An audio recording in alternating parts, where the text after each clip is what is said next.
మూడవ రోజు ఉదయం సమాధి దగ్గర ఒక్కసారిగా భూమి కంపించింది. ఆకాశమంతా దేవుని మహిమతో నిండిపోయింది. ఇదేమిటి? భూమి కంపిస్తోంది. అప్పుడు పరలోకము నుండి ఒక దేవదూత దిగివచ్చాడు. ఆయన సమాధి రాయిని తొలగించాడు. భయపడకండి, మీరు వెతుకుతున్న యేసు ఇక్కడ లేరు, ఆయన లేచియున్నారు.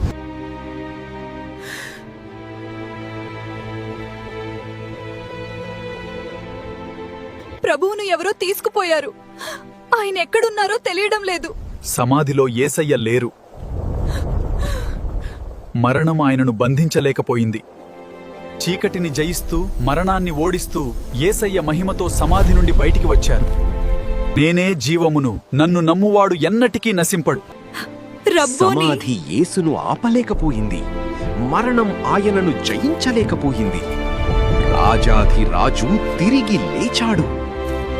నేను ఆల్ఫా మరియు ఓమేగా, మొదటివాడను చివరివాడను.